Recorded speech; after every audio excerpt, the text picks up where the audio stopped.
നമസ്കാരം. സകലമാന കേരളത്തിലേക്ക് സ്വാഗതം. ആദ്യം പ്രധാന വാർത്തകൾ. ആമയിഴഞ്ചാൻ തോട് ശുചീകരിക്കും, ബണ്ട് കെട്ടി വെള്ളം വറ്റിക്കും, സബ് കളക്ടർക്ക് ഏകോപന ചുമതല. തീരുമാനം ഉന്നതതല യോഗത്തിൽ. ജോയിയുടെ കുടുംബത്തിന് ധനസഹായം നൽകണമെന്ന് റെയിൽവേയോട് മുഖ്യമന്ത്രി. സംസ്ഥാനത്ത് കനത്ത മഴ തുടരും. കണ്ണൂരിൽ റോഡിലേക്ക് മതിലിടിഞ്ഞു വീണു. വിദ്യാർത്ഥികൾ രക്ഷപ്പെട്ടത് അത്ഭുതകരമായി. കർണാടക വനമേഖലയിൽ ഉരുൾപൊട്ടൽ. കണ്ണൂർ നുച്ചിയാട്ടുപുഴയിൽ ജലനിരപ്പ് ഉയർന്നു. ഗ്യാപ് റോഡിൽ യാത്രാ നിരോധനം മറികടന്ന സ്കൂൾ ബസ് പോലീസ് തടഞ്ഞു. പലയിടങ്ങളിൽ മരങ്ങൾ കടപുഴകി, വീടുകൾക്കും നാശം.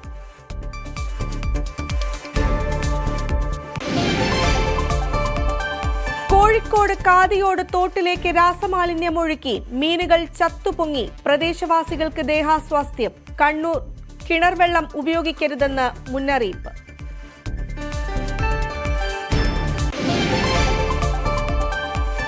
മലമ്പനി സ്ഥിരീകരിച്ച പൊന്നാനിയിൽ പ്രതിരോധ പ്രവർത്തനം ഊർജിതം. ഇതര സംസ്ഥാന തൊഴിലാളികൾക്കായി മെഡിക്കൽ ക്യാമ്പ്.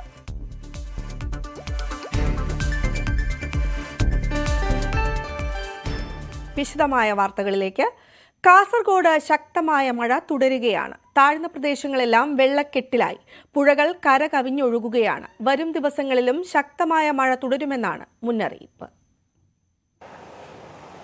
കാസർഗോഡ് ജില്ലയിൽ ഇന്നും അതിശക്തമായ മഴ തന്നെയാണ് പെയ്യുന്നത്. കഴിഞ്ഞ 4 ദിവസങ്ങളിലായി തുടർച്ചയായി പെയ്യുന്ന മഴയിൽ ജില്ലയിൽ താഴ്ന്ന പ്രദേശങ്ങളെല്ലാം വെള്ളത്തിനടിയിലായിരിക്കുന്നു. ഒപ്പം ജില്ലയിലെ മിക്ക പുഴകളും കരകവിഞ്ഞൊഴുകുന്ന സാഹചര്യമാണ്. പ്രധാനമായും മഞ്ചേശ്വരം, കുമ്പള, മൊഗ്രാൽ, അതുപോലെ തന്നെ മധുവാഹിനി, കാര്യങ്കോട് തുടങ്ങിയ പുഴകളെല്ലാം തന്നെ കരകവിഞ്ഞൊഴുകുന്ന സാഹചര്യമാണ്. ഈ പുഴയോരങ്ങളിൽ താമസിക്കുന്നവർ അതീവ ജാഗ്രത പുലർത്തണമെന്ന് ജില്ലാ ഭരണകൂടം മുന്നറിയിപ്പ് നൽകിയിട്ടുണ്ട്.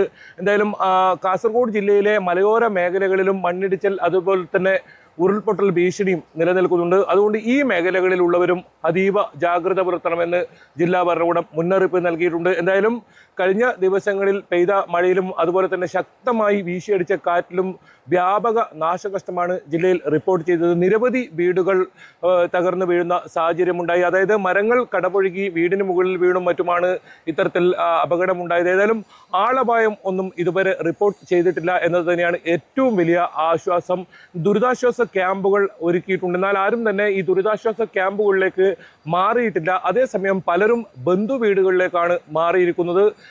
മറ്റൊരു പ്രധാനപ്പെട്ട കാര്യം, തീരപ്രദേശങ്ങളിലാണ് അതീവ ജാഗ്രത ഈ പ്രദേശങ്ങളിലുള്ളവർ പുലർത്തണമെന്ന് ജില്ലാ ഭരണകൂടം മുന്നറിയിപ്പ് നൽകിയിട്ടുണ്ട്. പ്രധാനമായും ഉയർന്ന തിരമാല സാധ്യതയാണ് ഈ പ്രദേശങ്ങളിൽ പ്രവചനം.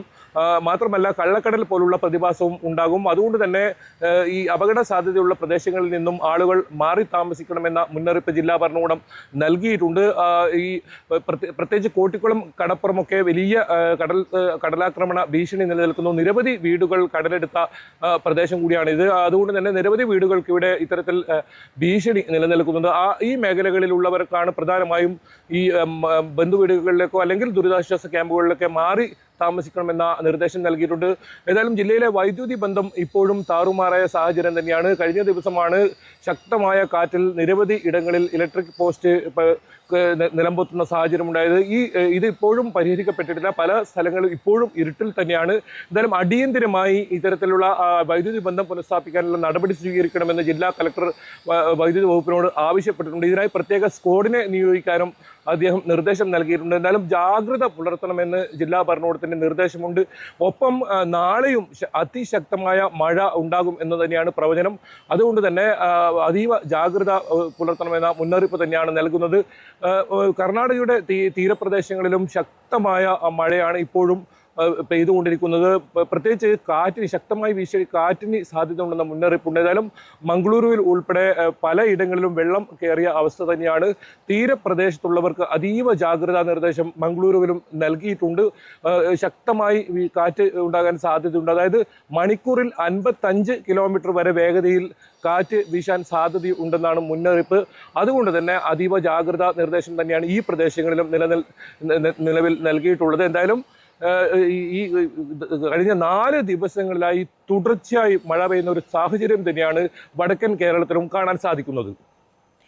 ഓറഞ്ച് അലർട്ട് പ്രഖ്യാപിച്ച എറണാകുളത്ത് ഇടവിട്ട് മഴ പെയ്യുകയാണ്. നഗരത്തിൽ കാര്യമായ വെള്ളക്കെട്ടില്ല. ഭൂതത്താൻകെട്ട്, മലങ്കര ഡാമുകൾ തുറന്നതോടെ പെരിയാറിലെ നീരൊഴുക്ക് ശക്തമാണ്. ജില്ലയിൽ 71 വീടുകൾ ഭാഗികമായി തകർന്നു. ജില്ലയിൽ ദുരിതാശ്വാസ ക്യാമ്പുകൾ ഇതുവരെ തുറന്നിട്ടില്ല. ഡാനി പോളിന്റെ റിപ്പോർട്ട് കാണാം. എറണാകുളം ജില്ലയിൽ മഴ ഇടയ്ക്കുള്ള ഒരു ഇടവേളകൾ കാര്യമായ രീതിയിൽ തന്നെ വരുന്നതുകൊണ്ട് ഒരു രൂക്ഷമായ വെള്ളക്കെട്ടിലേക്കോ കാര്യങ്ങളിലേക്കോ പോയിട്ടില്ല. പക്ഷേ മഴ കൂടിയും കുറഞ്ഞും ഇരിക്കുന്ന ഒരു സാഹചര്യം നിലവിലുണ്ട്. മഴക്കെടുതികൾക്ക് അതുകൊണ്ട് യാതൊരു കുറവുമില്ല എന്ന് പറയേണ്ടി വരുന്നു. പലയിടത്തും തന്നെയും വീടുകൾക്ക് കേടുപാടുകൾ സംഭവിക്കാം, മണ്ണിടിച്ച് ഇതെല്ലാം തന്നെ ഉണ്ടാകുന്നുണ്ട്. നമ്മൾ ആലുവയിലാണുള്ളത്. ആലുവ ക്ഷേത്ര പരിസരത്താണ്, പെരിയാറിൻ്റെ തീരമാണ്. കഴിഞ്ഞ ദിവസത്തെ അപേക്ഷിച്ച് ഇന്നേക്ക് വരുമ്പോഴേക്കും വെള്ളത്തിൻ്റെ നീരൊഴുക്കിൽ കുറച്ച് കുറവുണ്ട് എന്ന് തന്നെ, അതായത് ഈ ജലനിരപ്പിൽ ജലവിധാനത്തിൽ കുറച്ച് കുറവുണ്ട് എന്ന് തന്നെയാണ് പറയുന്നത്. സാധാരണ കഴിഞ്ഞ ദിവസങ്ങളിലെല്ലാം തന്നെ ഈ ക്ഷേത്ര പരിസരം പൂർണ്ണമായും തന്നെ മുങ്ങുന്ന ഒരു അവസ്ഥയിലായിരുന്നു. ഇപ്പോൾ അതിന് കുറച്ചധികം മാറ്റം സംഭവിച്ചിട്ടുണ്ട്. വെള്ളത്തിൻ്റെ ഒഴുക്കിൽ കുറവുണ്ട്. എങ്കിൽ കൂടിയും പെരിയാറിൻ്റെ തീരത്തുള്ളവർക്ക് ജാഗ്രതാ നിർദ്ദേശം അടക്കം നൽകിയിട്ടുണ്ട്. ക്ഷേത്രത്തിൻ്റെ പരിസരത്തേക്ക് വരികയാണെങ്കിൽ സാധാരണ ഈ കർക്കിടക ബാഹുബലിക്ക് വലിയ രീതിയിൽ ഇവിടെ ബലിതർപ്പണത്തിനുള്ള തറകൾ ഇതെല്ലാം തന്നെ ഉണ്ടായിരുന്നു. പക്ഷേ തീരത്തുനിന്ന് മാറിയപ്പോൾ അതിനുള്ളൊരു ക്രമീകരണങ്ങൾ ഈ ഭാഗത്ത് കണ്ട് ഒരുക്കിയിട്ടുണ്ട്. അതുകൊണ്ട് ഇവിടേക്ക് എത്തുന്നവർക്ക് ബലിതർപ്പണത്തിന് വേണ്ടിയുള്ള എല്ലാ സൗകര്യങ്ങളും സാഹചര്യങ്ങളും ഉണ്ട് എന്ന് തന്നെയാണ് അറിയിച്ചിരിക്കുന്നത്. മറ്റ് പെരിയാറിൻ്റെ ഏലൂർ മേഖലകളിലേക്ക് അടക്കം വരുമ്പോൾ, അതിൻ്റെ തീരങ്ങളിലേക്കൊക്കെ വരുമ്പോൾ ഈ താഴ്ന്ന പ്രദേശങ്ങളിൽ വെള്ളം കയറിയിട്ടുണ്ട്. ഏലൂർ അടക്കമുള്ള ചില ഇടങ്ങളിൽ വെള്ളം കയറുന്നുണ്ട്. പക്ഷേ അതൊരു വലിയ രീതിയിൽ അപകടപ്പെടുത്തുന്ന രീതിയിലേക്ക് അടക്കം മാറിയിട്ടില്ല. പ്രധാനമായും നീരൊഴുക്കിന് കാരണം കിഴക്കൻ മേഖലകളിലെ മഴയും അതോടൊപ്പം തന്നെ ഭൂതത്താൻ അണക്കെട്ട്, ഇടമലയാർ അണക്കെട്ട് തുടങ്ങിയവയുടെ ഷട്ടറുകൾ പൂർണ്ണമായും ഉയർത്തിവെച്ച ഒരു സ്ഥിതിയിലാണുള്ളത്. അതുകൊണ്ടാണ് കൂടുതൽ നീരൊഴുക്കിലേക്ക് വന്നിരിക്കുന്ന ഒരു സാഹചര്യം നിലവിലുള്ളത്. ഒപ്പം കഴിഞ്ഞ ദിവസങ്ങളിൽ പറവൂരിലെ ഒരു ദുരിതാശ്വാസ ക്യാമ്പ് തുടങ്ങിയിരുന്നു. കുറ്റിക്കാട്ടുകര ഗവൺമെൻറ് സ്കൂളിൽ തുടങ്ങിയിരുന്ന 54 പേര് ആ ക്യാമ്പിലുണ്ടായിരുന്നു. പക്ഷേ വെള്ളത്തിൻ്റെ ഒഴുക്കും അതോടൊപ്പം തന്നെ പലയിടത്തും വെള്ളം ഇറങ്ങിയത് മൂലം ക്യാമ്പ് ഇന്നലെ തന്നെ അവസാനിപ്പിച്ചിട്ടുണ്ട്. മറ്റിടങ്ങളിൽ ക്യാമ്പുകൾ തുടങ്ങേണ്ട ഒരു സാഹചര്യം നിലവിലില്ല എന്നാണ് അറിയാനായിട്ട് സാധിക്കുന്നത്. ജില്ലയിൽ 71 വീടുകൾക്ക് ഭാഗികമായി കേടുപാടുകൾ സംഭവിച്ചിട്ടുണ്ട്. 2 വീടുകൾ പൂർണ്ണമായും തകർന്ന ഒരവസ്ഥയിലാണ്. ഇവിടെ പള്ളിക്കര ഉൾപ്പെടെയുള്ള സ്ഥലങ്ങളിൽ ജില്ലയുടെ കിഴക്കൻ മേഖലയിലടക്കം നിലവിലത്തെ ഒരു സാഹചര്യം മണ്ണിടിച്ചിൽ ഭീഷണി അടക്കം നിലനിൽക്കുന്നുണ്ട്. അതുകൊണ്ട് ജനങ്ങൾക്ക് ജാഗ്രതാ നിർദ്ദേശം അടക്കം നൽകിയിട്ടുണ്ട്. എറണാകുളത്ത് കൊച്ചിയിലേക്ക് വരികയാണെങ്കിൽ ഇവിടെ കടലാക്രമണ ഭീഷണിയുള്ള തീരദേശ മേഖലകളിൽ കടൽ ഉയരാനുള്ളൊരു സാധ്യത, തിരമാലകൾ ഉയരാനുള്ളൊരു സാധ്യതകളെല്ലാം തന്നെ നിലനിൽക്കുന്നുണ്ട്. ഒരു ജാഗ്രതാ നിർദ്ദേശം അടക്കമുള്ള കാര്യങ്ങൾ നൽകിയിട്ടുണ്ട്. കൊച്ചി നഗരത്തിനകത്ത് ഇതുവരെയും വെള്ളക്കെട്ട് കാര്യമായ രീതിയിലേക്ക് ബാധിച്ചിട്ടില്ല എന്നത് ആശ്വാസകരമായ ഒരു കാര്യമാണ്. ക്യാമറമാൻ മനോജിനൊപ്പം ഡാനി പോൾ, ന്യൂസ് 18 കൊച്ചി. മലപ്പുറത്ത് മണ്ണിടിച്ചിൽ, ബൈക്ക് യാത്രികൻ രക്ഷപ്പെട്ടത് തലനാരിഴയ്ക്കാണ്. കൂട്ടിലങ്ങാടി കാടാമ്പുഴ റോഡിൽ പഴമള്ളൂരാണ് റോഡിലേക്ക് മണ്ണിടിഞ്ഞു വീണ് ഓടിക്കൊണ്ടിരുന്ന ബൈക്ക് യാത്രികന്റെ മുകളിലേക്ക് മണ്ണിടിഞ്ഞ് വീഴുകയായിരുന്നു. യാത്രക്കാരൻ ബൈക്ക് ഉപേക്ഷിച്ച് രക്ഷപ്പെട്ടു.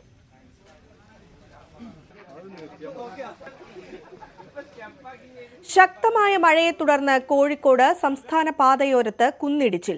എടവണ്ണ കൊയിലാണ്ടി സംസ്ഥാന പാതയിലെ കാരശ്ശേരി കറുത്തപറമ്പിൽ പെട്രോൾ പമ്പിനായി മണ്ണെടുത്ത കുന്നാണ് ഇടിയുന്നത്. യാത്രക്കാർക്കും കുന്നിന് താഴ്വാരത്തുള്ള വീട്ടുകാർക്കും അപകട ഭീഷണി നിലനിൽക്കുന്നുണ്ട്.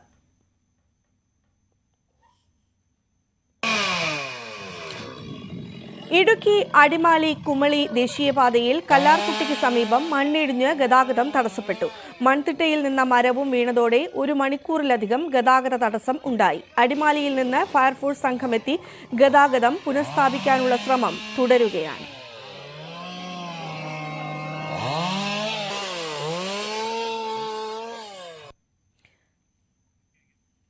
കൊച്ചി മെട്രോ ട്രാക്കിലേക്ക് ഫ്ലക്സ് ബോർഡും ടാർപോളിനും വീണ് 15 മിനിറ്റ് ഗതാഗതം തടസ്സപ്പെട്ടു. കനത്ത മഴയിലും കാറ്റിലും ഫ്ലക്സും ടാർപോളിനും മെട്രോ റെയിലിന് കുറുകെ വീഴുകയായിരുന്നു. എറണാകുളം സൗത്ത് കടവന്ത്രയ്ക്കും ഇടയിലാണ് ഇന്ന് രാവിലെ ടാർപോളിൻ പറന്നു വീണത്. ഇതോടെ ഇതുവഴി 2 ഭാഗത്തേക്കുമുള്ള ട്രെയിൻ സർവീസ് 15 മിനിറ്റോളം നിർത്തിവെച്ചു. കലൂർ മെട്രോ സ്റ്റേഷനും ടൗൺ ഹാൾ മെട്രോ സ്റ്റേഷനും ഇടയിലാണ് സംഭവം നടന്നത്. ഇതോടെ ഈ റൂട്ടിലും ഗതാഗതം നിർത്തിവെച്ചു. തടസ്സങ്ങൾ മാറ്റിയ ശേഷം സർവീസ് പുനരാരംഭിച്ചു. കനത്ത മഴയ്ക്ക് പിന്നാലെ കണ്ണൂർ അഞ്ചരക്കണ്ടിയിൽ റോഡിലേക്ക് മതിൽ ഇടിഞ്ഞു വീണു. ജുമാ മസ്ജിദിന്റെ മതിലാണ് ഇടിഞ്ഞു വീണത്. വഴിയാത്രക്കാരായ സ്കൂൾ വിദ്യാർത്ഥികൾ ഓടിമാറിയതിനാൽ വൻ ദുരന്തം ഒഴിവായി. വാഹനങ്ങൾ വരാതിരുന്നതും അപകടം ഒഴിവാക്കി.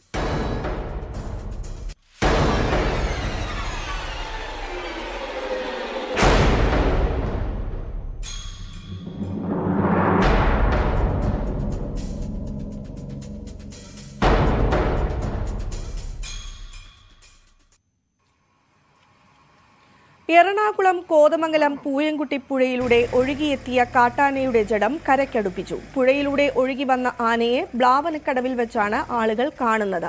ഭൂതത്താൻകെട്ട് ഡാമിലേക്ക് ആന ഒഴുകിയെത്തിയതോടെ ഡാമിന്റെ ഷട്ടറുകൾ അടച്ച് ജഡം കരയിലേക്ക് അടുപ്പിക്കുകയായിരുന്നു. അഗ്നിശമന സേനയും ഫോറസ്റ്റ് ഉദ്യോഗസ്ഥരും നാട്ടുകാരും ചേർന്നാണ് ഡാമിന് 100 മീറ്റർ അകലെ വെച്ച് ആനയുടെ ജഡം കയറ്റിയത്. പോസ്റ്റ്മോർട്ടം നടപടികൾ പിന്നീട് അറിയിക്കുമെന്ന് ഉദ്യോഗസ്ഥർ അറിയിച്ചു.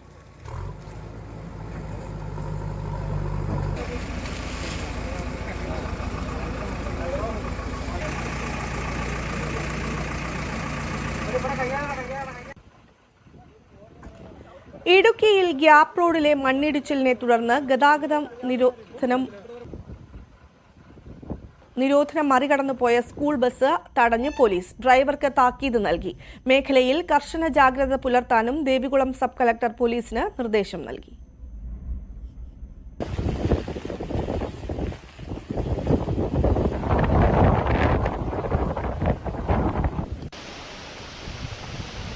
കോഴിക്കോടിന്റെ കിഴക്കൻ മലയോരത്ത് കനത്ത കാറ്റും മഴയും. പലയിടങ്ങളിലും മരങ്ങൾ കടപുഴകി വീണു. മരങ്ങൾ വീണ് വൈദ്യുതി തൂണുകളും ലൈനുകളും തകർന്നിട്ടുണ്ട്.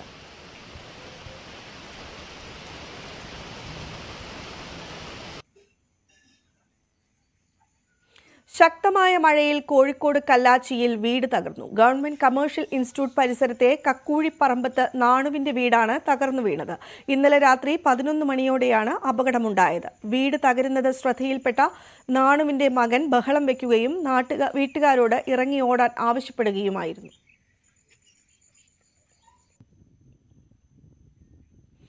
ശക്തമായ കാറ്റിലും മഴയിലും കൊട്ടാരക്കരയിൽ 9 വീടുകൾ പൂർണ്ണമായി നശിച്ചു. കുളക്കട, കലയപുരം പ്രദേശങ്ങളിലാണ് നാശനഷ്ടങ്ങൾ ഉണ്ടായത്. മണ്ണിടിച്ചിലും പ്രകൃതിക്ഷോഭവും കണക്കിലെടുത്താണ് ജാഗ്രതാ നിർദ്ദേശം നൽകിയിട്ടുള്ളത്. ഉയർന്ന തിരമാലയ്ക്ക് സാധ്യതയുള്ളതിനാൽ ബീച്ചിലേക്കുള്ള യാത്രകളും കടലിൽ ഇറങ്ങിയുള്ള വിനോദങ്ങളും പൂർണ്ണമായും നിരോധിച്ചിട്ടുണ്ട്.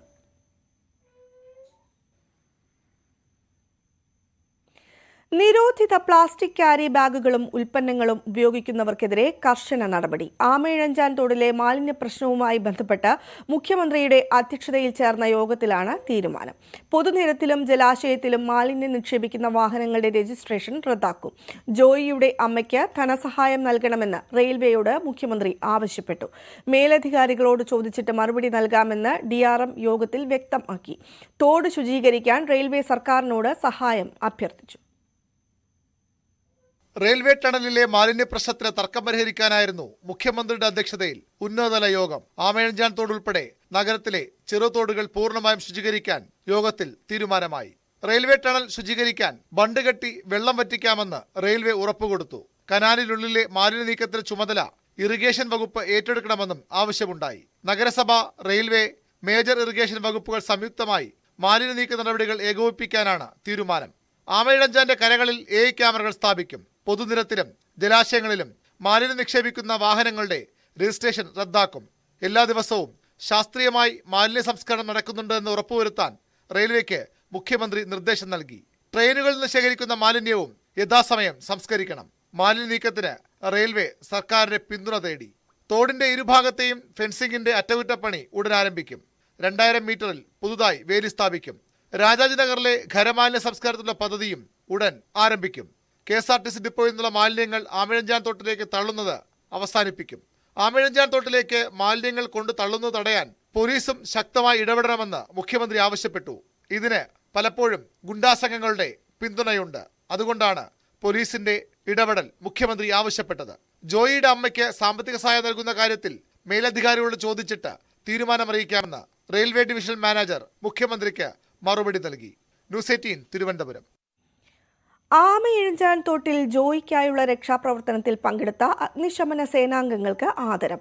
തദ്ദേശ സ്വയംഭരണ വകുപ്പ് മന്ത്രി എം പി രാജേഷാണ് ആദരവ് നൽകിയത്. തിരുവനന്തപുരം മുനിസിപ്പൽ കോർപ്പറേഷൻ നിലയത്തിലായിരുന്നു ആദരം. Thiruvananthapuram mayor, deputy mayor, secretary, മറ്റ് വാർഡ് കൗൺസിലർമാർ, വകുപ്പ് മേധാവി Padmakumar, IPS director, technical Naushad തുടങ്ങിയവർ പങ്കെടുത്തു. ഉമ്മൻചാണ്ടി അനുസ്മരണ ദിനത്തോടനുബന്ധിച്ച് നേത്ര ചികിത്സാ ക്യാമ്പ് സംഘടിപ്പിച്ചു. Taluk plantation workers cooperative credit സൊസൈറ്റിയുടെയും Idukki ജില്ലാ മെഡിക്കൽ ഓഫീസിന്റെയും നേതൃത്വത്തിൽ നടന്ന പരിപാടി INTUC ദേശീയ സെക്രട്ടറി AK മണി ഉദ്ഘാടനം ചെയ്തു. ക്യാമ്പ് INTUC ദേശീയ കൗൺസിൽ അംഗം AK മണി ഉദ്ഘാടനം ചെയ്തു.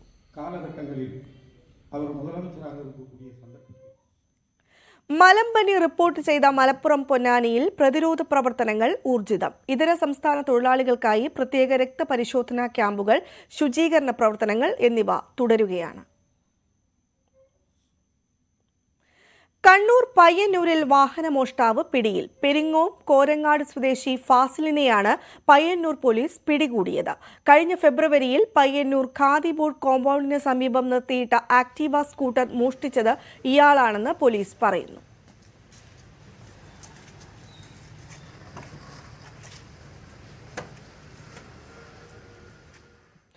കോഴിക്കോട് മുക്കം കാതിയോട് മുണ്ടുപാറത്തോട്ടിൽ തോട്ടിലേക്ക് രാസമാലിന്യം ഒഴുക്കി. സമീപത്തെ ടൈൽ സംഭരണശാലയിൽ നിന്നാണ് മാലിന്യം ഒഴുക്കിയത്. മീനുകൾ കൂട്ടത്തോടെ ചത്തു. സമീപവാസികൾക്ക് ദേഹാസ്വാസ്ഥ്യം ഉണ്ടായി. തോട്ടിൽ കുളിക്കരുതെന്നും സമീപത്തെ കിണറുകളിൽ നിന്ന് വെള്ളം ഉപയോഗിക്കരുതെന്നും അധികൃതർ മുന്നറിയിപ്പ് നൽകിയിട്ടുണ്ട്. പ്രദേശത്ത് കുടിവെള്ള പരിശോധന നടത്തും.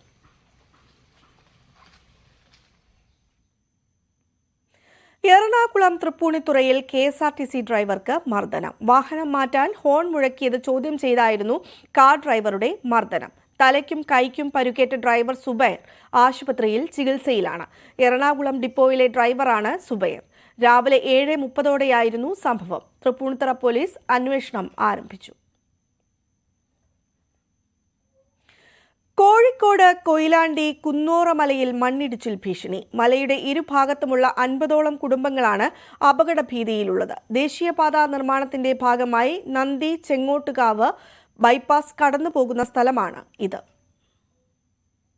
കുന്നിയോറമലയെ നെടുകെ പിളർന്നാണ് നന്ദി ചെങ്ങോട്ടുകാവ് ബൈപ്പാസ് കടന്നുപോകുന്നത്.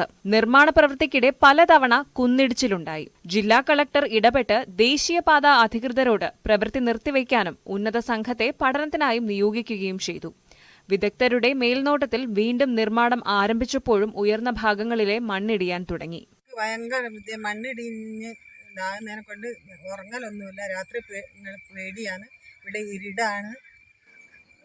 മണ്ണിടിച്ചല്ലോ അവരോട് എത്ര പറഞ്ഞിട്ട് പോലും മണ്ണ് എടുക്കാൻ ഒന്നും ചെയ്യുന്നില്ല. പിന്നെ വെള്ളം റോഡുമില്ല. വെള്ളമൊക്കെ ഇങ്ങോട്ട് ഞങ്ങളെ പറമ്പിൽ കൂടി മുറ്റത്ത് ചെയ്യാൻ വരെ പറ്റുന്നില്ല. സ്കൂളിൽ പോകാനും എല്ലാത്തിനും വലിയ ബുദ്ധിമുട്ടാണ്. മണ്ണിങ്ങനെ ദിവസം ഇടിഞ്ഞുകൊണ്ട് രാത്രി കാലങ്ങളും പകലും ഞങ്ങളെ എവിടെയും പോകാണ്ട് ഇങ്ങനെ ഇരിക്കുക പേടിച്ചിട്ടല്ലേ. 50ലധികം കുടുംബങ്ങളാണ് കുന്നിനോട് ചേർന്ന് താമസിച്ചു വരുന്നത്. മണ്ണിടിച്ചിലിന്റെ ഭാഗമായി വീടുകൾ പലതും അപകട ഭീഷണിയിലാണ്. സോയിൽ പൈലിംഗ് നടത്തിയപ്പോൾ ചില വീടുകളിൽ ചുമരുകൾക്ക് വിള്ളലുണ്ടായി. കുഴൽക്കിണറുകൾ തകർന്നു. ദേശീയപാതയ്ക്ക് ഇവിടെ സർവീസ് റോഡ് നിലവിൽ ഇല്ല. പക്ഷേ അത് ഞങ്ങൾക്ക് ഒരു ഉപകാരമില്ലാത്ത റോഡാണ് ഞങ്ങൾക്ക് കിട്ടിയത്. അപ്പോൾ ഈ ഇടിച്ചിൽ കാരണം ഞങ്ങൾക്ക് ഇവിടെ നിൽക്കാൻ തന്നെ പേടിയായിട്ടാണ് നിൽക്കുന്നത്. ഈ ഒരു 11 മീറ്റർ കമ്പി കയറ്റിയിട്ട് വീടിനൊക്കെ വിള്ളലും കാര്യങ്ങളൊക്കെ വന്നുകൊണ്ട് ഇപ്പോൾ മഴ പെയ്യുമ്പോൾ ഞങ്ങൾക്ക് പേടി അവിടെ നിൽക്കാൻ. അത്രയും വലിയൊരു ബുദ്ധിമുട്ടിലാണ് ഞങ്ങളിപ്പോൾ നിൽക്കുന്നത്. പിന്നെ എന്താ വെച്ചാൽ ഒരു നടന്നു പോകാൻ പോലും ഉപകാരമില്ലാത്തൊരു റോഡാണ് ഞങ്ങൾക്ക് കിട്ടിയത്. അന്ന് ഞങ്ങൾ പറഞ്ഞത് ഞങ്ങൾക്കൊരു ആംബുലൻസ് ഒരു രോഗികളെ കൊണ്ടുപോകാനുള്ള ഒരു സൗകര്യം ചെയ്ത് തരണം എന്നുള്ള ലെവലിൽ ഒരു ആംബുലൻസ് വരാനുള്ള ഒരു ഇത് തരണം എന്നാണ് പറഞ്ഞത്. പക്ഷേ ഒരു തന്നത് നടന്നു പോകാനും പോലും പറ്റാത്തൊരു റോഡാണ് ഞങ്ങൾക്ക് തന്നത്. ഇങ്ങനെ ഒരു ദുരിതം ഇതുവരെ ഞങ്ങൾ അനുഭവിച്ചിട്ടില്ല. ഇപ്പൊ ഞങ്ങൾ മക്കളെയും കൊണ്ട് എങ്ങനെയോ ആണ് ഇവിടെ നിൽക്കുന്നത്. ദേശീയപാതയ്ക്ക് മാത്രമാണ് ഇവിടെ റോഡ് അക്വയർ ചെയ്തത്. കുന്നിയോറമലയെ കീറിമുറിച്ചതിലെ അപാകതയാണ് മണ്ണിടിച്ചിൽ ഉണ്ടാക്കിയതെന്ന് പ്രദേശവാസികൾ പറയുന്നു. താമസക്കാർക്ക് മതിയായ നഷ്ടപരിഹാരം നൽകി സ്ഥലം ഏറ്റെടുക്കണം എന്നാണ് ഇവർ ആവശ്യപ്പെടുന്നത്. ന്യൂസ് 18 കൊയിലാണ്ടി. കാലവർഷം ശക്തമായതോടെ മണ്ണിടിച്ചിൽ ഭീഷണിയിലാണ് പട്ടാമ്പി കൊപ്പം പുലാശ്ശേരി ഗ്രീൻ വാലി നിവാസികൾ. മുൻപ് അനധികൃതമായി നടന്ന മണ്ണെടുപ്പാണ് ഇപ്പോഴുള്ള ദുരിതത്തിന് കാരണമെന്നാണ് ആരോപണം. പുലാശ്ശേരി ഗ്രീൻ വാലി പ്രദേശത്താണ് ജനങ്ങൾക്ക് ഭീഷണി ഉയർത്തി മണ്ണിടിച്ചിലുണ്ടാകുന്നത്. നിരവധി കുടുംബങ്ങളാണ് ഇവിടെ താമസിക്കുന്നത്. വീട് നിർമ്മാണത്തിന് മുമ്പ് പ്രദേശത്ത് നിന്ന് വ്യാപകമായി മണ്ണെടുത്തിരുന്നു. ഇതാണ് മണ്ണിടിച്ചിലിന് കാരണമെന്നാണ് ആരോപണം. ഞങ്ങൾ വാങ്ങാൻ വന്ന സമയത്ത് ഇതിന് ഇത്ര ആഴം തോന്നിയിട്ടുണ്ടായിരുന്നില്ല. ഈ ഒരു സ്ഥലം കണ്ട സമയത്ത് അങ്ങനെ നമ്മൾ അഡ്വാൻസും കാര്യങ്ങളൊക്കെ കൊടുത്തത്. അങ്ങനെ രജിസ്ട്രേഷന് ശേഷം വീട് പണിയാൻ വേണ്ടി വന്ന സമയത്ത് നമ്മൾ ഇതിൻ്റെ താഴത്ത് ഫുള്ള് മാന്തിയിട്ടും കാര്യങ്ങളും ഉണ്ട്. നമ്മൾ ബാക്കിൽ കുറച്ച് തിട്ട് വിട്ടിട്ടായിരുന്നു നമ്മുടെ സ്ഥലം നമ്മൾ അളന്നുണ്ടായിരുന്നത്. അപ്പോൾ ആ ഒരു ബാക്കിൽ വിട്ടിരുന്ന സംഭവങ്ങളൊക്കെ മാന്തി എടുത്തിട്ടുണ്ട്. അടിയിൽ നിന്ന് നല്ലോണം മണ്ണ് മാന്തി പോയതായിട്ട് നമ്മൾ കണ്ടു. പിന്നെ പറഞ്ഞു കഴിഞ്ഞാൽ അത്ര ഒരു ഭീഷണി നമുക്ക് അന്ന് ആ വിവരം അറിവില്ലായിരുന്നു. അതുകൊണ്ട് നമ്മൾ വീട് പണിയായിട്ട് മുന്നോട്ട് പോവുകയാണ് ചെയ്തത്. എൻ്റെ മകൻ വയ്യാഞ്ഞിട്ട് വന്നതാണ് ഞങ്ങൾ ഇവിടെ. ഇപ്പം രാത്രി കിടക്കാനൊക്കെ പേടിയാണ്. മഴ വന്നിട്ട് എന്താ എവിടെ ഇടിയ എവിടേക്കാ നടക്കാനും വയ്യ, ഓടാനും വയ്യാത്ത സ്ഥിതിയാണ്. എനിക്ക് ഈ മകൻ്റെ കാര്യം ഓർത്തിട്ട് ഭയങ്കര പേടിയാണ്. അധികം പൈസ ഉണ്ടായിട്ടല്ല ഇപ്പം അത്രയും വില കുറഞ്ഞിട്ട് ഇവിടെ സ്ഥലം മേടിച്ചത്. അത് ശരി തന്നെ.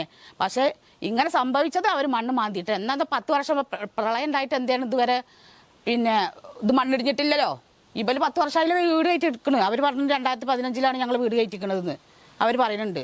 50 അടിയിലേക്ക് വീടുകളുടെ ചുറ്റുമതിൽ ഉൾപ്പെടെ ഇടിഞ്ഞു വീണിട്ടുണ്ട്. പ്രദേശവാസികളുടെ പരാതിയെ തുടർന്ന് ജനപ്രതിനിധികൾ സ്ഥലത്ത് സന്ദർശനം നടത്തി. വിഷയം അടിയന്തരമായി കളക്ടറുടെ ശ്രദ്ധയിൽപ്പെടുത്തുമെന്ന് പട്ടാമ്പി ബ്ലോക്ക് പഞ്ചായത്ത് പ്രസിഡന്റ് ഗീതാ മണികണ്ഠൻ പറഞ്ഞു. ഇവിടെ ഭൂമാഫിയകൾ വന്ന് മണ്ണ് മാന്തിയതിൻ്റെ അടിസ്ഥാനത്തിലാണ് ഇവിടെ ഈ മതിൽ ഇങ്ങനെ ഇടിഞ്ഞു പോയിട്ടുള്ളത്. അപ്പോൾ ഇവിടുത്തെ വീടുകളൊക്കെ ഇനിയും മണ്ണിടിച്ചിൻ്റെ ഭീഷണിയിലായാലും നിൽക്കുന്നത്. ഇവിടെ ഉള്ളവരൊക്കെ വന്ന അസുഖങ്ങൾ കൊണ്ട് ബുദ്ധിമുട്ടുന്നവരും നിത്യവൃത്തിക്ക് പോലും കഴിഞ്ഞു പോകാൻ ബുദ്ധിമുട്ടുള്ളവരുമായ കുടുംബാംഗങ്ങളാണ് ഇവിടെ ഉള്ളത്. അപ്പോൾ അവരെ കൊണ്ട് ഇത് എത്രയും പെട്ടെന്ന് ഇങ്ങനെ കെട്ടിപ്പൊക്കാൻ ഇനി അവർക്ക് സാധിക്കില്ല. എന്തായാലും അധികാരികളുടെ ശ്രദ്ധയിൽപ്പെടുത്തിക്കൊണ്ട് കളക്ടറുടെ ശ്രദ്ധയിൽ ഈ ഒരു വിഷയം എത്രയും പെട്ടെന്ന് എത്തിച്ചുകൊണ്ട് ഇതിനൊരു നടപടി എടുക്കാനുള്ള ശ്രമമായി ഞാനും മുന്നോട്ട് പോകുന്നത്. കഴിഞ്ഞ ദിവസം റവന്യൂ ഉദ്യോഗസ്ഥരും പ്രദേശം സന്ദർശിച്ചിരുന്നു. മഴ ശക്തമാകുന്ന സാഹചര്യത്തിൽ ആശങ്കയിലാണ് ജനങ്ങൾ. ന്യൂസ് 18 പാലക്കാട്. കർക്കടക സംക്രമ ദിനം കണ്ണൂർ കരിവള്ളൂർ ഗ്രാമവാസികൾക്ക് ദേവന് കാഴ്ചദ്രവ്യങ്ങൾ സമർപ്പിക്കാനുള്ള ദിവസമാണ്. ആധിയും വ്യാധിയും നിറഞ്ഞ കള്ളക്കർക്കടകത്തിലെ ദുരിതങ്ങളിൽ നിന്ന് ദേശവാസികളെ കാത്തുസൂക്ഷിക്കാൻ നൂറ്റാണ്ടുകളായി തുടരുന്ന ആചാരമാണ് ഇത്. ഇത്തവണയും പതിവ് തെറ്റിക്കാതെ കർക്കടക സംക്രമ ദിവസം കരിവള്ളൂരപ്പന് കാഴ്ചദ്രവ്യങ്ങളെത്തി. കരിവള്ളൂരിലെ വിവിധ ക്ഷേത്രങ്ങളിൽ നിന്നാണ് ശിവക്ഷേത്രത്തിലേക്ക് കാഴ്ചദ്രവ്യങ്ങൾ എത്തുന്നത്. വാണിയില്ലം സോമേശ്വരി ക്ഷേത്രം, കുണിയൻപറമ്പത്ത് ഭഗവതി ക്ഷേത്രം എന്നിവിടങ്ങളിൽ നിന്നാണ് പ്രധാന കാഴ്ചദ്രവ്യങ്ങൾ എത്തുന്നത്. ചക്ക, അടയ്ക്ക, തേങ്ങ, വെറ്റില, വെളിച്ചെണ്ണ തുടങ്ങിയവയാണ് പ്രധാന കാഴ്ചദ്രവ്യങ്ങൾ. കർക്കടക സംക്രമ ദിവസം മറ്റ് ജാതി വിഭാഗങ്ങളും വ്യത്യസ്തമായ കാഴ്ചദ്രവ്യങ്ങൾ സമർപ്പിക്കും. ശാലിയ വിഭാഗക്കാർ 16 പണവും വാണിയ കാവുതെയ്യ വിഭാഗക്കാർ വെളിച്ചെണ്ണയുമാണ് സമർപ്പിക്കുന്നത്. ക്ഷേത്രത്തിൽ സമർപ്പിച്ച കാഴ്ചദ്രവ്യങ്ങൾ കർക്കടകം 1 ഉഷപൂജയ്ക്കാണ് നിവേദിക്കുന്നത്. ന്യൂസ് 18 കരിവള്ളൂർ. ഇടുക്കി മാങ്കുളം ഗ്രാമപഞ്ചായത്തിലെ കവിതക്കാട് മേഖലയിൽ കാട്ടാന ശല്യം രൂക്ഷം. കൃഷിയിടങ്ങളിൽ നാശം വരുത്തുന്നതോടെ വലിയ പ്രതിസന്ധിയാണ് കർഷകർ നേരിടുന്നത്. രാത്രിയെന്നോ പകലെന്നോ വ്യത്യാസമില്ല. മാങ്കുളം കവിതക്കാട് മേഖലയിൽ കാട്ടാനകളുടെ ശല്യം രൂക്ഷമാണ്. മാങ്കുളം പഞ്ചായത്തിന്റെ 2ാം വാർഡാണ് കവിതക്കാട് മേഖല. കർഷക കുടുംബങ്ങളാണ് ഏറെയും. കൃഷിയിടത്തിലേക്ക് ഇറങ്ങുന്ന കാട്ടാനകൾ തെങ്ങും കമുങ്ങും ഏലവും റബ്ബറും ഉൾപ്പെടെയുള്ള മുഴുവൻ കൃഷിയും നശിപ്പിക്കുകയാണ്. കവിതക്കാട് എന്ന് പറയുന്ന സ്ഥലത്ത് ഒരു 3-4 വർഷമായിട്ട് കാട്ടാനയുടെ ശല്യം വളരെ കൂടുതലായിട്ടുണ്ട്. അപ്പോൾ ഈ മുകളിൽ ഒരു ഫെൻസിങ് ഉണ്ടായിരുന്നു. അത് അടുത്ത കാലത്ത് 2 വർഷം മുമ്പ് ഫോറസ്റ്റുകാർ തന്നെ ഇട്ടമായിരുന്നു. അവരിത് കഴിഞ്ഞ 2 വർഷം മുമ്പ് അത് ആ ഫെൻസിങ് അവർ തിരിച്ച് അഴിച്ചെടുത്തുകൊണ്ട് പോയി. അതിനുശേഷമാണ് ആന കണ്ടമാനം എല്ലാ മെയ്, ജൂൺ, ജൂലൈ മാസമാകുമ്പോഴത്തേനും ഇടയ്ക്കൊക്കെ വരും. ആ സമയത്ത് ഈ ആന ഇറങ്ങി വന്ന് എല്ലാവരുടെയും പറമ്പുകളിലൂടെ വന്ന് കൃഷി നശിപ്പിച്ചുകൊണ്ടിരിക്കുക. ജനവാസ മേഖലയിലേക്ക് ഇറങ്ങുന്ന ആനകൾ ദിവസങ്ങൾക്ക് ശേഷമാണ് തിരികെ കാട് കയറുന്നത്. റബ്ബർ ടാപ്പിംഗ് ഉൾപ്പെടെയുള്ള ജോലികൾ തടസ്സപ്പെടുന്നതും പതിവായിട്ടുണ്ട്. ഒട്ടിച്ച് കഴിഞ്ഞിട്ട് വെട്ടാൻ പോലും പറ്റുന്നില്ല. കടം വില മേടിച്ച് നമ്മൾ ഒട്ടിച്ചതാണ്. ഒട്ടിച്ച് കഴിഞ്ഞിട്ട് അത് മൊത്തം ഇപ്പോൾ കുത്തിപ്പറിച്ച് കീറിക്കളയും, മരം പട്ടം കീറി കുത്തിക്കളയും, ഷെയ്ഡും പറിച്ച് കളഞ്ഞ് ഈ രീതിയിൽ ശല്യമാണ്. നിരന്തരം ചികിത്സയിൽ ഇപ്പോൾ വന്നിട്ട് ഇപ്പോൾ ഒത്തിരി ദിവസങ്ങളായി വന്ന് നിരന്തരം ഇങ്ങനെയായിട്ട് ഒരു കാരണവശാലും ജീവിക്കാൻ പറ്റാത്തൊരവസ്ഥയാണ്. അപ്പം പിന്നെ പോർഷകാർ ആനക്കുളത്ത് നിന്ന് എടുത്തിന് അവിടെ നിന്ന് ഇങ്ങോട്ട് ഓടിച്ച് പോയിട്ടേ വരെ വിടും. അവിടെ നിന്ന് നേരെ ഇങ്ങോട്ട് പോരും. പ്ലാന്റേഷനിൽ അവിടെ ആ നാട്ടുകാരെ ഇറക്കി വിട്ട പ്ലാന്റേഷൻ ഉണ്ടാക്കിയിട്ടതാണ് ഏറ്റവും പ്രശ്നം. ഫെൻസിംഗ് ഉൾപ്പെടെയുള്ള സുരക്ഷാ നടപടികൾ ഏർപ്പെടുത്തണമെന്നാണ് മാങ്കുളത്തെ കവിതക്കാട് മേഖലയിലെ ജനങ്ങളുടെ ആവശ്യം. ന്യൂസ് 18 മാങ്കുളം. വഴിവിളക്കുകൾ ഇല്ലാത്തതിനാൽ ബുദ്ധിമുട്ടിലായിരിക്കുകയാണ് കണ്ണൂർ കൊട്ടിയൂർ പഞ്ചായത്തിലെ പാലുകാച്ചി മലമുകളിൽ താമസിക്കുന്നവർ. വന്യജീവി ശല്യം കാരണം പൊറുതിമുട്ടിയിരിക്കുന്ന പ്രദേശത്താണ് വഴിവിളക്ക് പോലും ഇല്ലാത്തത്. കാട്ടാന ശല്യം രൂക്ഷമായതോടെ പാലുകാച്ചി വിനോദസഞ്ചാര കേന്ദ്രവും കഴിഞ്ഞ ദിവസം മുതൽ താൽക്കാലികമായി അടച്ചിട്ടിരിക്കുകയായിരുന്നു. വഴിവിളക്കുകൾ വേണമെന്ന ആവശ്യവുമായി ഒട്ടേറെ തവണ പഞ്ചായത്തിനെ സമീപിച്ചെങ്കിലും യാതൊരു നടപടിയും ഉണ്ടായിട്ടില്ല. 10 ലക്ഷം രൂപ ഞങ്ങൾക്ക് ഇവിടെ പാസ്സായി. ആ പൈസ എങ്ങോട്ട് പോയി എന്ത് ചെയ്തു എന്നുള്ളത് ഞങ്ങൾക്ക് അറിയത്തില്ല. ഞങ്ങൾക്ക് കഴിഞ്ഞ മാർച്ച് 30 ഉള്ളിൽ ഇത് തീർത്ത് തരാമെന്നും പറഞ്ഞുകൊണ്ടാണ് 10 ലക്ഷം രൂപ ബ്ലോക്ക് പഞ്ചായത്തിൽ നിന്ന് പാസ്സായ പൈസയാണ്. രണ്ടാം വാർഡും 3ൻ്റെയും കൂടെ നടുക്കൂടെ ഈ റോഡ് പോകുന്നു. ഈ റോഡ് ഇവിടെ വന്നു കഴിഞ്ഞാൽ തന്നെ കുറേ മൃഗങ്ങൾ പോകും. അതിനെന്നുവെച്ചാൽ ഇങ്ങനെ വാഹനങ്ങൾ വരുമൊക്കെ ചെയ്തു കഴിഞ്ഞാൽ നമുക്കിവിടെ ഈ മൃഗങ്ങൾ കുറേ ശല്യം കുറഞ്ഞു. കഴിഞ്ഞ പ്രാവശ്യം ആന ഇറങ്ങിയിട്ട് കുറേ ട്യൂബെല്ലാം നശിപ്പിച്ച് കളഞ്ഞു. അപ്പോൾ ഇതൊക്കെ ഞങ്ങളുടെ മെയിനായിട്ടുള്ള പ്രശ്നമാണ്. സംസ്ഥാനത്തെ ആദ്യത്തെ ഇ സ്പോർട്സ് കേന്ദ്രമാകാൻ ഒരുങ്ങുകയാണ് തലശ്ശേരിയിലെ VR Krishna Iyer memorial municipal stadium. Speaker AN ഷംസീറും സംസ്ഥാന സ്പോർട്സ് ഡയറക്ടർ വിഷ്ണുരാജ് IAS ഉൾപ്പെടെയുള്ളവർ സ്റ്റേഡിയം സന്ദർശിച്ച് കാര്യങ്ങൾ വിലയിരുത്തി. 2 മാസത്തിനധികം അത്യാധുനിക സൗകര്യങ്ങളോട് കൂടിയ ജിംനേഷ്യം സെന്ററും സ്പോർട്സ് കേരള ഫൗണ്ടേഷന്റെ ആഭിമുഖ്യത്തിൽ ഹെൽത്തി കിഡ്സ് പ്രോഗ്രാമും ആരംഭിക്കും. ഫുട്ബോൾ സ്റ്റേഡിയം കൂടുതൽ ജനകീയമാക്കുമെന്ന് സ്പീക്കർ AN ഷംസീർ പറഞ്ഞു. കായിക വകുപ്പിൻ്റെ ഡയറക്ടർ വിഷ്ണു IAS ഇവിടെ എത്തിയിട്ടുണ്ട്. അദ്ദേഹം ഈ സ്പോർട്സ് കോംപ്ലക്സ് പൂർണ്ണമായും പരിശോധിച്ചു. തുടർന്ന് ഇവിടെ ഈ സ്പോർട്സ് ഓണത്തിന് മുമ്പായി ആരംഭിക്കാൻ തീരുമാനിച്ചിട്ടുണ്ട്. അതോടൊപ്പം തന്നെ തലശ്ശേരി ഫുട്ബോൾ സ്റ്റേഡിയത്തെ ഉപയോഗപ്പെടുത്തിക്കൊണ്ട് ഗോൾ പദ്ധതി നടപ്പിലാക്കാൻ തലശ്ശേരിയിലെ സ്കൂളുകൾ, ഇപ്പോൾ ഈ നഗരത്തിൽ തന്നെ ഏതാണ്ട് 6 സ്കൂളുകളുണ്ട്. ഈ 6 സ്കൂളുകൾ അടിസ്ഥാനപ്പെടുത്തിക്കൊണ്ട് അവർക്ക് ഫുട്ബോൾ പരിശീലനവും ഒപ്പം വേറൊരു ഭാഗത്ത് ബാസ്കറ്റ്ബോൾ പരിശീലനം ഇങ്ങനെയൊക്കെ നടത്താനുള്ള കാര്യങ്ങൾ ആലോചിച്ചിട്ടുള്ളത്. ആ കാര്യങ്ങളെക്കുറിച്ച് ആലോചിക്കാനാണ് ഇത്തരമൊരു യോഗം ബഹുമാനപ്പെട്ട സബ് കളക്ടർ സന്ദീപ് കുമാർ IASും ഒപ്പം വിഷ്ണുരാജും നമ്മുടെ KSKFൻ്റെ CEO അജയൻ ഉൾപ്പെടെ പങ്കെടുത്തുകൊണ്ട് യോഗം ചേർന്നിട്ടുള്ളത്. ഇതിൻ്റെ അടിസ്ഥാനത്തിൽ വളരെ വേഗത്തിൽ Thalassery municipal stadium, justice VR Krishnan municipal stadium വളരെ ആക്റ്റീവാക്കി സംഘടിപ്പിക്കാൻ ആവശ്യമായ കാര്യങ്ങൾ ഇന്ന് തീരുമാനിച്ചിട്ടുണ്ട്. അരകല്ലിൽ അരച്ച ചമ്മന്തി മുതൽ കുടംപുളിയിട്ടി വറ്റിച്ച ചൂരക്കറി ഉൾപ്പെടെ ഒരു ഭാഗത്ത്. പുട്ടിന്റെ വെറൈറ്റി 8 തരം. കപ്പ മുതൽ ചേന വരെയായി പുഴുക്കുകളുടെ നിര. കൊല്ലം കോട്ടത്തല പണയിൽ UP സ്കൂളിൽ കുട്ടികൾ ഒരുക്കിയ ഫുഡ് ഫെസ്റ്റിവലാണ് കൊതിയൂറും വിഭവങ്ങൾ ശ്രദ്ധേയമായത്. ലഡുവും ക്യാരറ്റ് ഉൾപ്പെടെയുള്ള 6 തരം പായസവും തോരനും അവിയലും ഉപ്പിലിട്ടതുമൊക്കെയായി വിഭവങ്ങൾ നീണ്ടു. കോട്ടത്തല പണയിൽ UP സ്കൂളിൽ കുട്ടിക്കൂട്ടമൊരുക്കിയ ഫുഡ് ഫെസ്റ്റിവലിലാണ് നാവൽ കൊതിയൂറും വിഭവങ്ങൾ അണിനിരുന്നത്. കുട്ടികൾ തന്നെയാണ് 200-ലേറെ വിഭവങ്ങൾ എത്തിച്ചത്. ഞാൻ ചീനി വേവിച്ചതാണ് ഉണ്ടാക്കിയത്. എൻ്റെ അച്ഛനാണ് ഇന്നലെ എനിക്ക് ചീനി വേവിച്ചുകൊണ്ട് വന്നത്. അത് ഞാൻ വീട്ടിൽ ചെന്ന് തൊലിയൊക്കെ കളഞ്ഞ് മുറിച്ച് അത് ഞാൻ പിന്നെ ഗ്യാസിൽ വെച്ച് ഒരു പാത്രത്തിലേക്ക് അത് കൊച്ചു അരിഞ്ഞിട്ട് അത് തിളപ്പിക്കാൻ വെച്ച് വെള്ളമൊക്കെ ഒഴിച്ചിട്ട് അത് കഴിഞ്ഞിട്ട് ഞാൻ അത് വേവിച്ച് കഴിഞ്ഞിട്ട് ഉപ്പൊക്കെ ഇട്ട് നല്ലോണം ഇളക്കി മഞ്ഞൾപ്പൊടിയൊക്കെ ഇട്ട് നല്ലോണം ഇളക്കി ഞാൻ റെഡിയാക്കി. ആദ്യമായിട്ട് ഞാൻ എൻ്റെ അമ്മയ്ക്കാണ് അത് ടേസ്റ്റ് ചെയ്യാൻ കൊടുത്തത്. അപ്പം അമ്മ പറഞ്ഞ് കൊള്ളാമെന്ന് പറഞ്ഞ്. വിദ്യാർത്ഥികളും അധ്യാപകരും ചേർന്ന് 300-ൽ പരം വിഭവങ്ങൾ ഉണ്ടാക്കുകയുണ്ടായി. അതിൽ ഞാൻ ഉണ്ടാക്കിയ ഒരു വിഭവമാണ് ഇത്. ഇതിൻ്റെ പേര് കുമ്പളപ്പം. ഗോതമ്പ് മാവ്, ശർക്കര ചീവിയതും തേങ്ങയുമാണ് ഇതിനാവശ്യമുള്ളത്. 5ാം ക്ലാസ് മുതൽ 7ാം ക്ലാസ് വരെയുള്ള കുട്ടികളാണ് ഫുഡ് ഫെസ്റ്റിൽ പങ്കെടുത്തത്. ഉപജില്ലാ വിദ്യാഭ്യാസ ഓഫീസിലെ noon meal officer VL Baiju ഉദ്ഘാടനം ചെയ്തു. പാഠ്യപ്രവർത്തനങ്ങളുടെ ഭാഗമായി സംഘടിപ്പിച്ച ഫുഡ് ഫെസ്റ്റിൽ ഇവര് പൊതുവില് ജീവിക്കാൻ അറിയാവുന്ന കുട്ടികൾ എന്നാണ് എന്നെ ഞാൻ വിശേഷിപ്പിക്കുന്നത്.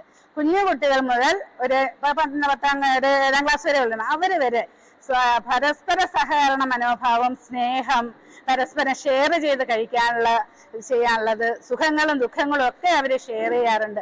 ഒരു പൊതുവിദ്യാലയത്തിൽ നടക്കുന്ന ഒരു കാര്യങ്ങൾ ഇത് മാത്രമാണ്. ഇതാണ് ഏറ്റവും വലിയ മികവെന്നാണ് എനിക്ക് പറയാനുള്ളത്. പൊതുവിദ്യാലയത്തിന്റെ ഗുണപരമായ പ്രവർത്തനമാണ് ഇത്തരം പരിപാടികളിലൂടെ ലക്ഷ്യമിടുന്നത്. കുട്ടികൾക്ക് പുതിയ വിഭവങ്ങൾ പരിചയപ്പെടുത്തുകയും പരസ്പര സഹകരണവും ഉണ്ടാക്കിയെടുക്കാൻ സാധിച്ചതായി അധ്യാപകർ പറയുന്നു. ന്യൂസ് 18 കൊട്ടാരക്കര.